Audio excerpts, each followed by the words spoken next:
अभी हम लोग अंडमान निकोबार के उस सेलुलर जेल के उस सेल में आ चुके हैं जहां पे वीर सावरकर को रखा गया था। ये सेलुलर जेल का वही सेल है जहां पे 1911 से लेके 1921 तक वीर सावरकर को रखा गया। इन्हें 50 साल का सजा दिया गया था अंग्रेजों के द्वारा, लेकिन भारी दबाव के कारण जो है 1921 में सावरकर को छोड़ना पड़ा। और देख सकते हैं इसमें खाना आता था और इसमें जो है वो पानी, और यही जिंदगी था, ये कंबल था और यहीं पे सोना था, यहीं पे रहना था। और अंग्रेजों के द्वारा जो है दुनिया का सबसे खतरनाक ये जेल बनाया गया था। 693 कमरों में से एक सावरकर जी का भी कमरा था।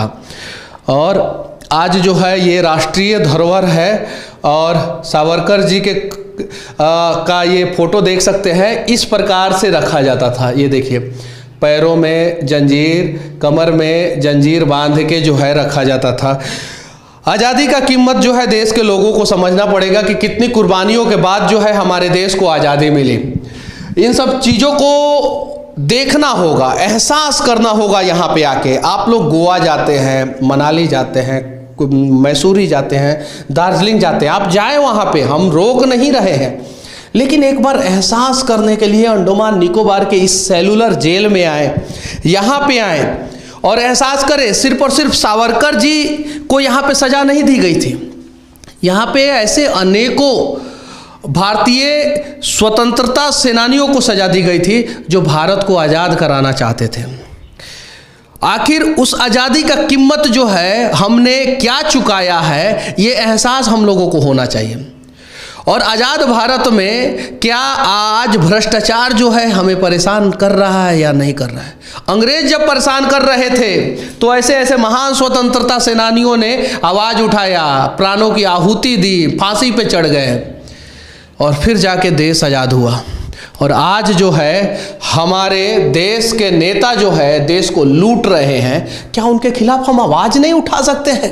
चाहे किसी भी पार्टी का सरकार क्यों ना हो, चाहे किसी भी पार्टी का नेता क्यों ना हो, अंग्रेजों से कम आज का सिस्टम जो है ना गरीबों को परेशान नहीं। अंग्रेजों ने हमें बहुत परेशान किया था, लेकिन आज का सिस्टम भी इस देश के गरीबों को परेशान कर रहा है। जब ये लोग प्राणों की आहुति देकर देश को आज़ादी दिला सकते हैं, तो क्या हम लोग सिर्फ और सिर्फ आवाज़ उठा के देश से भ्रष्टाचार नहीं खत्म कर सकते हैं? ये देखिए, ये कोठी दामोदर का जन्म जो है 28 मई 1883 को हुआ था और मृत्यु जो है 26 फरवरी 1966 को हुआ था। उन्होंने अपने जीवन का सबसे कठिन पल जो है ये 8x12 के कमरे में बिताया था, सबसे कठिन पल। और इनके साथ साथ अनेकों भारतीय राष्ट्रीय स्वाधीनता आज़ादी का आवाज़ उठाने वाले स्वतंत्रता सेनानियों ने बिताया था। और आप सोच भी नहीं सकते हैं कि उस समय अंग्रेज जो है किस प्रकार की यातनाएं देते थे। इतिहास के पन्नों में सिर्फ और सिर्फ बताया गया है। हम जिस दिन उस चीज़ को अनुभव कर लेंगे, शायद सच में हमारा देश जो है बदल जाएगा। क्योंकि आज हमारे आंखों के सामने भ्रष्टाचार होता है और हम इस डर से आवाज़ नहीं उठाते हैं कि सिस्टम की चक्की जो है हमें परेशान करेगा। ये लोग तो अंग्रेज़ों के खिलाफ जो है अपने प्राणों की आहुति देकर जो है देश को आज़ादी दिलाए। क्या नाम हुआ सर आपका? कुलदीप। कहाँ से आए हैं? हम आए पुणे से। पुणे से क्या देखने आए हैं यहाँ पे? हमारे यहाँ ये बड़ी क्यूरियोसिटी थी यहाँ ये जगह देखने की जहाँ हमारे वीरों ने बलिदान दिया है देश का। हम यहाँ आके मुझे ये एक्सपीरियंस हुआ कि असली देश प्रेम और देशभक्ति के लिए इन वीरों ने क्या किया है। न कि आज के जैसे देश प्रेमी और देश सेवक, समाज सेवक बातें करते हैं और अपने घर बनाते हैं। बलिदान असली ये है, बलिदान असली ये है और इस चीज़ को समझना होगा।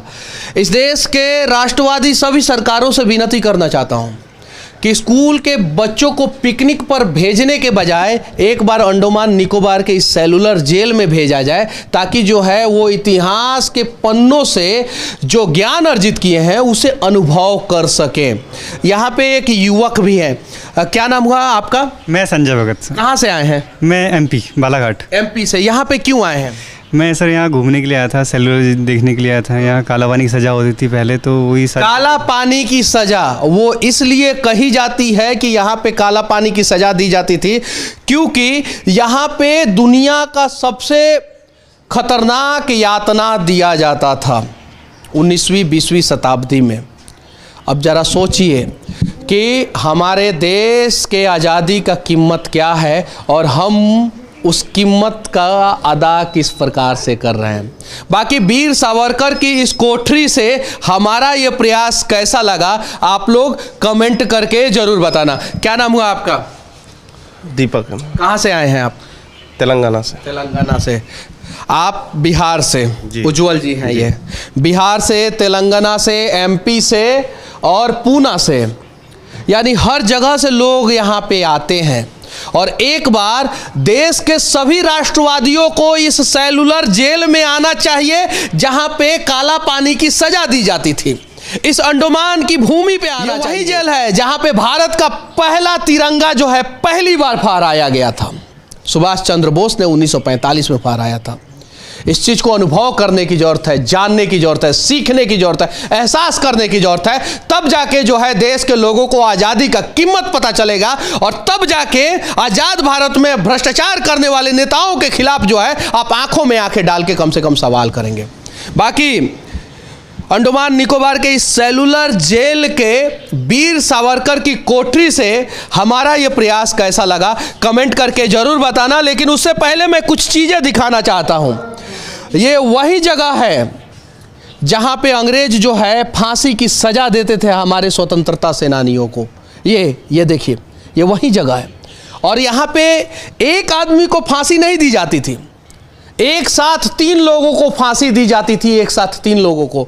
और इसके जस्ट बगल में वीर सावरकर का कमरा रखा गया था कि वीर सावरकर जो है वो डरे। और यहाँ पे जितने कैदी थे, जब फांसी दी जाती थी ना, तो वो चीख जो है ना कैदियों के कानों में जो है ना वो इस प्रकार से सुनाई देता था कि आप सोच भी नहीं सकते हैं कि उस पीड़ा का एहसास भी नहीं कर सकते हैं। बाकी बस वीर सावरकर के इस कोठरी से, सेलुलर जेल में खड़ा होके सिर्फ एक ही शब्द कहूँगा, जय हिंद।